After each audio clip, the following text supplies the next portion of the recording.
So check it out. This little guy goes to this wiring. Had a little bolt down there. It was right there, and I literally had to remove that. Be able to lift this up and pull her out, hopefully. If you pay attention, little rubber bushings, those will come off and just drop to the ground. You gotta be careful, try to grab them. But now I gotta figure out negotiating this thing out while pressing down slightly, and getting her up and out of here is gonna be fun. A little bit of wiggling, a little bit of pry bar. Basically, we're gonna try to push this down on the bushings of the back there and the front here. You barely can't tell, but trust me, there's one back here and one in the front there, and this is the one we're replacing today.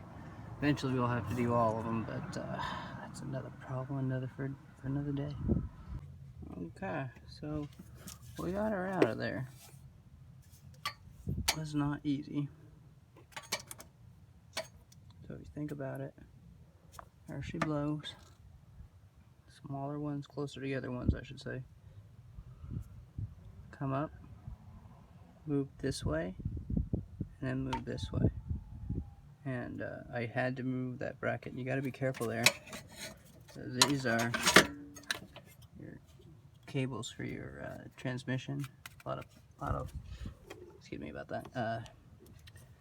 These are the cables.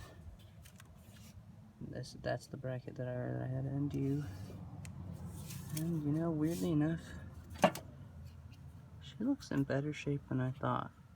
So now my concern is, this could be just like the rubber quality's hardened, right? You know, and it's just not really stopping it from moving. Or I'm incorrect, and it is not, in fact, this one, but the front one or the back one that's giving way. But one way or the other, 130.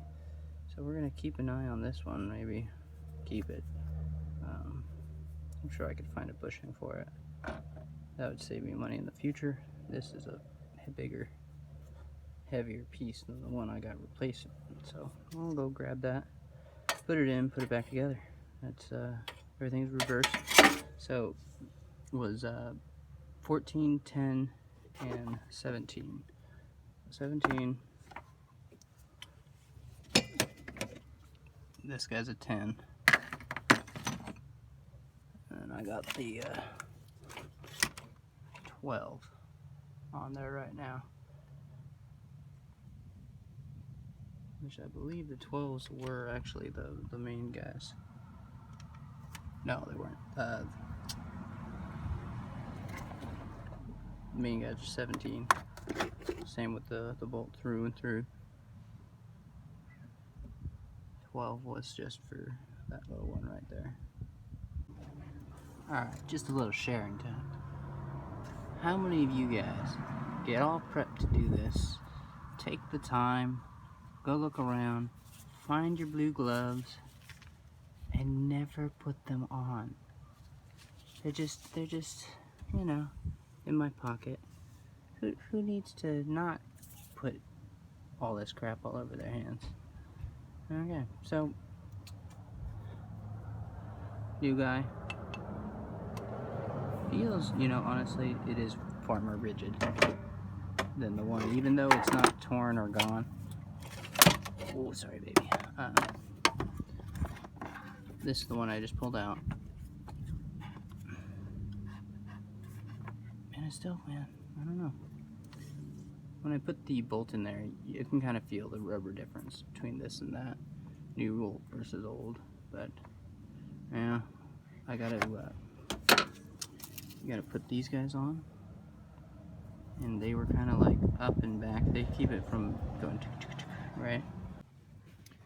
Okay, decision time. So, see how there are 3? 2 line up, but 1 does not. So, 2 that line up are the upper ones, the one that does not is the lower one. I'm going to cut it off. Just a little hunk of plastic, rubber, and it will make it fit and make it work. So this isn't technically completely correct, but $80. You know, I went for the more expensive one, trying to, because it's something you very rarely change, so why cheap out on something that's going to last 100,000 miles if you can get something better, hopefully. But yeah, see that lower one, I'm going to cut that off and see how that works. Okay, so this is progress. Two match up well. Arrow, this is the way it was set up. It seems like the arrow would be out of position. It's definitely not up. But these are the position that they really work with in.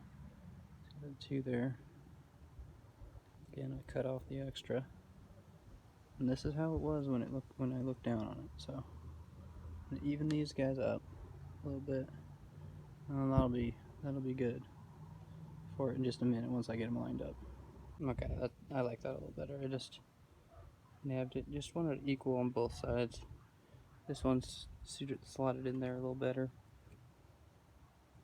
into position. Well, I mean, this one did actually. See how those two are notched in? So I went off of that one. I ended up actually cutting off all the tabs on this one. It's just slotted over it. It's just to keep this thing from contact with the metal, contact from where it lands right in there. So now I gotta wigwam it into place, tilt back, tip in, get over the bolts that bolts onto the transmission, mount it transmission hole, and then put it in the, or actually put in the one here and then put in the ones that mount to the transmission. So here we go. Okay, so this took me far longer than I expected. So what I ended up having to do was I actually removed the mount on the opposing side and used a scissor jack to lift up the far side with a piece of wood and a block. Let me show you. Let's see if I can get you to focus in there. Basically, under the oil pan with a piece of wood, and then there's there's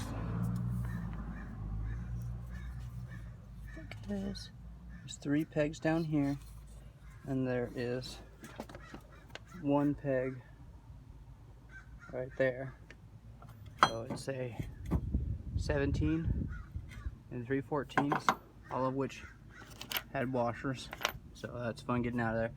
You gotta undo your power steering guy here first. It's like a 10 or 12, 10 or 12. Let me see. I think it's 10. So you undo this guy, get him up and out of your way. I just did that. And then you get the 3 guys there, and then you lift. I'm lifting up on this side of the motor. So if I were doing this, you know, as a shop, if you're doing this, replace both sides and all of them. Because if you have them all off, or you know, in parts off, like that one is off and this one is off in pairs, right? So I would be replacing that one, and when I drop it down, I pick it up that side.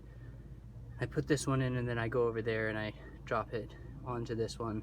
And it was once I put the bolt in here, I'm gonna drop it down and put on the bracket on the other side. So right now I just was able to get it over. Basically, the whole trouble is this back. Let me get my this back one right down in here that you can barely see. The problem is that they're so up on these, see them there, that it's kind of just difficult. So next I'm going to put in the bolt through here, and then I'm going to lock down all those, and then it's just a reverse process, and I'll show you step by step from putting the tray back together and linking all of this back up, all of this, because it's just like once you pull things apart, it always feels like, oh god, how am I going to get it back together? But you usually figure it out. So that one right there, try not to forget what all you got to put back together. And I'm just going to take my time, and then I'll show you progress so that you see in what manner I do things.